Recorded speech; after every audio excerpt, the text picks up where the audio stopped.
Hi, welcome back.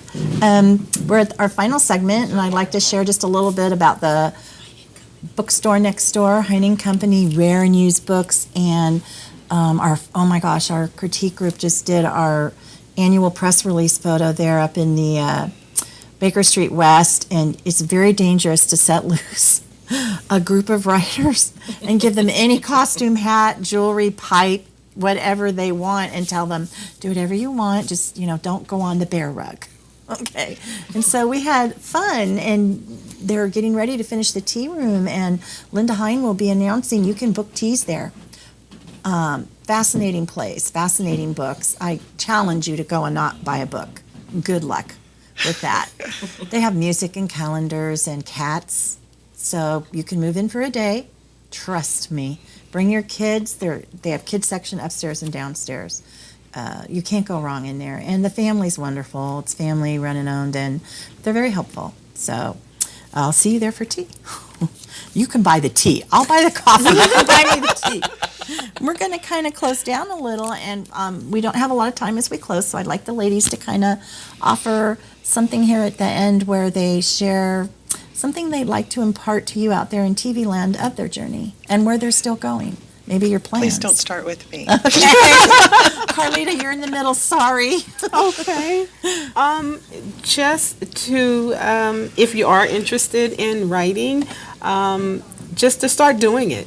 There's really not a beginning place. It just depends on what you're feeling inside, what inspires you to write, what things there are to write about, and so take that on. Just have a little courage and put something down on paper. If you publish it, fine. If you don't publish it, maybe come back to it later. I also like doing genealogy, and so I'm hoping that some of the stories that I have, maybe my grandchildren will be able to look back on and get a little glimpse of me and who I am and what I was thinking at the time. So I think it's writing is just wonderful, and so do it if that's something you've been thinking about. Thank you. And Lori? I would say follow your heart, and writers are notoriously different people. We're not the same as the rest of the world, so don't let anybody extinguish your spark. Yes. Keep it true to yourself. Keep it honest, and follow your heart. Follow your dreams. Don't ever give up. I agree. Do you want me to go next or you? Well, I'm ready. Okay. Yay, I just needed a moment. Okay. I had on my bucket list to write a book, and it had been on my bucket list for a long time, and I wanted to be published before I was 60.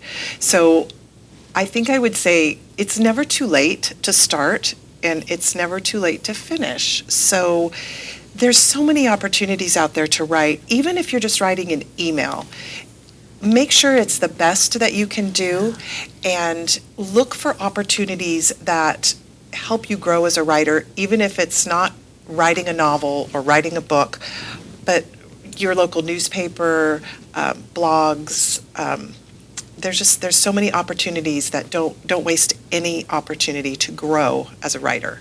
That's so true. And I would add, Miss Sue, did you hear that? Because I'm always trying to tell her to write. She has these great stories, great stories. We have been at different conferences together and critique groups together, and not just Inspire Writers, but Mount Herman. And that opportunity, I would encourage you to reach out to others. Writing's kind of lonely because it starts in your head, which we really are normal, huh, Lori? Whatever that means. No. Yeah.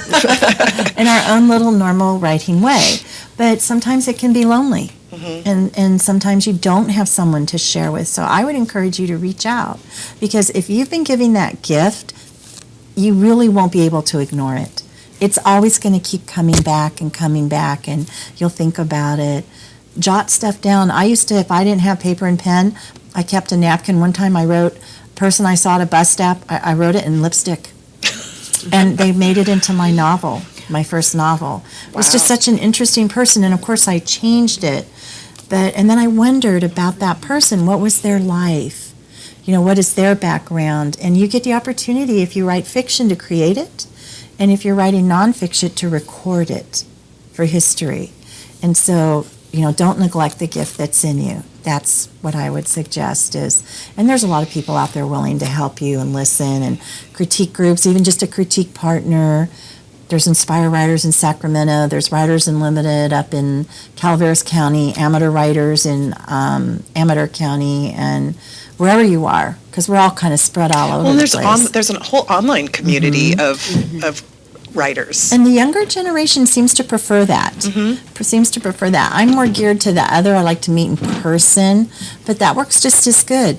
So, and I'm thinking of some of the questions the kids ask, because I am telling you, I met very committed children with passion that just touched me, that just really encouraged me, because they're the future. They're the future. And so hone your skills, practice. And you heard what Carlitta shared, that she felt her first article writings weren't that great. But you know what? The more you write, the better you get. The more you practice, just like with the sport or anything else. We don't just sit there and go, oh, look, come to me, here I am. We wish. It'd be nice. Oh, no, it doesn't come that way. Critiquing is a process, and it's work. Editing is too, but you know what? You come up with this finished product that is better. Well, you have to give yourself permission to be bad. Yes. Because everybody starts somewhere. You don't start out on the basketball court immediately being able to shoot a free throw. Yeah. And you know what? First drafts generally are your creative flow, and they're full of errors.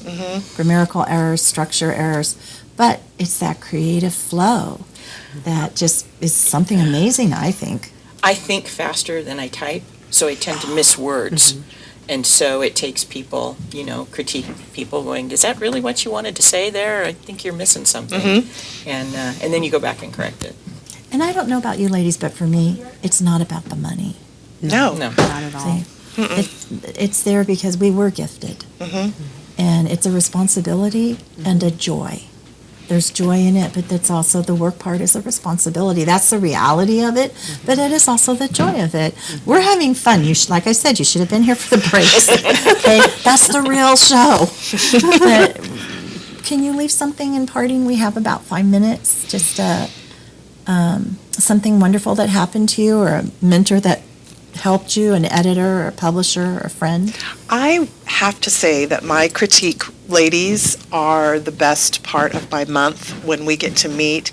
They're so encouraging, and that is what keeps me going. Not only the accountability, just knowing that I have to have something to submit to get critiqued, but also we have a lot of fun around our table.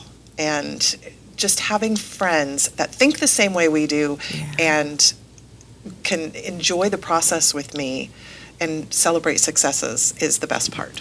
And just for your information, 2 of them were on the show last month. That's Mary right, Allen yeah. and Michelle Murray. Yeah, two of our other partners. They play, they have fun. And writers know how to have a good time. I can be really serious. What about you? Has there ever been a mentor that really encouraged you? Not necessarily a mentor, but when we were stationed in North Dakota, one of my English professors there was really encouraged me. My GPA was not the best, but when I got feedback on my papers in English from her, it was really encouraging, and so I still think about her today, just what she did and what she gave to me. So. And then you give back. I'm thinking of Jerry Jenkins that I met before the Left Behind series came out my first year at Mount Hermon, who really and continued to be an encourager. He's a gifted mentor of writers. He loves the craft and he loves writing. He's a good writer, but he isn't just the Left Behind series. There's something deeper there where he encouraged me, or I might have not continued. And my father, who was a teacher, and I would have to say Sister Jane Golden at Mercy High School in Carmichael, California, who told me, "You're wasting your talent. Don't do that." Because I wouldn't publish in the literary issue.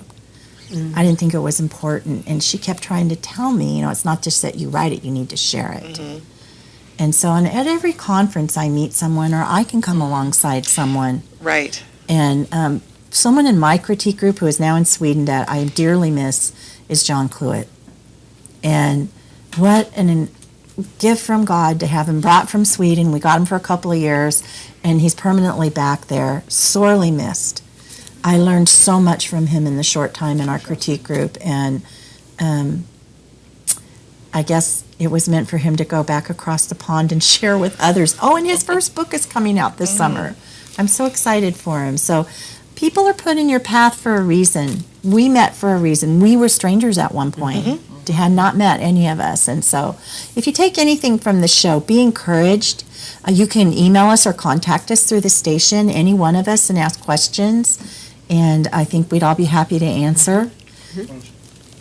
And also, I guess, I would like to thank these ladies because they were so gracious about coming.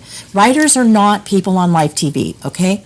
Writers, we are the people behind closed doors at a desk with a TV screen and a dog or a cat and coffee or tea. Or 3 dogs and a cat. Yes, or an assortment of them. So, take it into mind, and if you are thinking about art or writing or filmmaking, photography, pursue it. I encourage you to pursue it, and you can contact the station anytime if you have questions for the show, Authors, Writers, Books, and Beyond. And so we're getting ready to wind down until next month. And I'm really looking forward to have you come back. And we're going to go to dinner and continue this. So we're going to say goodbye in a little bit. And again, this is Jane Daly and Carlitta Cole-Kelly and Lori Sinclair. Wonderful, gifted writers and amazing, I would call them warriors in the writing world. You could be one too. Thanks a lot. Thank you. Take care. Bye-bye. Bye. Bye.